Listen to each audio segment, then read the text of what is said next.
کبھی کبھی ایسا ہوتا ہے نا کہ ایک بہت بڑا مسئلہ اچانک کسی کا ذاتی مسئلہ بن جاتا ہے اور وہ اندر تک ہلا کر رکھ دیتا ہے۔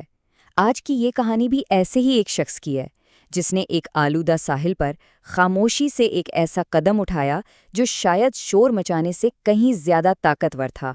تو آئیے دیکھتے ہیں کہ آخر ہوا کیا تھا۔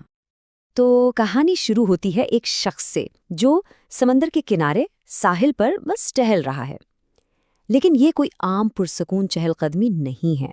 صاف لگ رہا ہے کہ اس کے اندر کوئی بے چینی ہے، کوئی ایسی بات ہے جو اسے سوچنے پر مجبور کر رہی ہے۔ تو سوال یہ ہے کہ آخر اس کی اس بے چینی کی وجہ کیا تھی؟ وجہ تھا وہ ماحول جہاں وہ موجود تھا، ایک آلودہ ساحل۔ اس کی آنکھوں کے سامنے دو تصویریں تھیں۔ اسے یاد آ رہا تھا کہ ساحل پہلے کیسا ہوتا تھا، کتنا خوبصورت، اور اب یہاں ہر طرف صرف کچرا ہی کچرا تھا۔ وہ ساری خوبصورتی جیسے کہیں غائب ہو گئی تھی۔ اور دیکھیں، بات صرف کچرا دیکھنے کی نہیں تھی، یہ منظر سیدھا اس کے دل پر لگ رہا تھا۔ اسے ایک گہری تکلیف ہو رہی تھی، ایک کڑھن محسوس ہو رہی تھی۔ مطلب یہ اس کے لیے ایک بہت ہی ذاتی، ایک پرسنل اذیت کا لمحہ بن گیا تھا۔ اور پھر کہانی میں ایک ایسا موڑ آتا ہے جب یہ جو بڑا باہر کا مسئلہ ہے نا، یہ اچانک سے ایک بہت ہی ذاتی اور سچ کہوں تو ایک چونکا دینے والا تجربہ بن جاتا ہے۔ وہ اپنی سوچوں میں گم تھا۔ خیر، وہاں سے نکل کر وہ پاس ہی ایک ہوٹل میں مچھلی کھانے چلا جاتا ہے۔ لگتا تو یہ ایک بالکل عام سا کام ہے نا؟ لیکن یہی عام سا کام کہانی کو ایک بالکل ہی الگ موڑ دینے والا تھا۔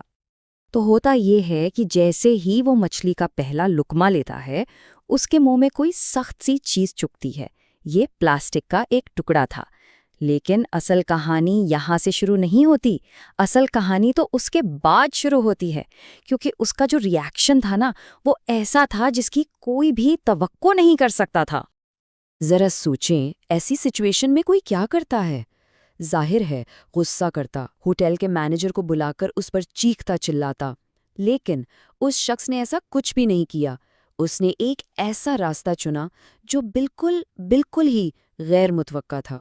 تو چلے ذرا اس کے اس عجیب، اس غیر معمولی رد عمل کو سمجھنے کی کوشش کرتے ہیں۔ آخر اس کی اس خاموشی کے پیچھے کیا پیغام چھپا تھا؟ وہ چپ چاپ اپنی جگہ سے اٹھتا ہے، ایک لفظ بھی نہیں بولتا۔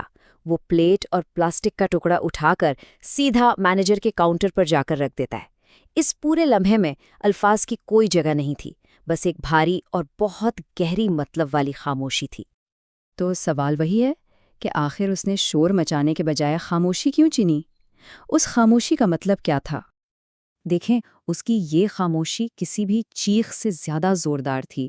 یہ اس بات کا اعلان تھا کہ بھائی، ہم ایسی چیزوں کو نارمل سمجھ کے قبول نہیں کر سکتے۔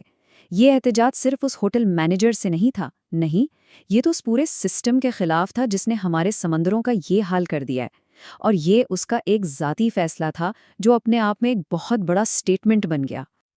اور بس یہیں سے کہانی کا آخری اور شاید سب سے اہم حصہ شروع ہوتا ہے۔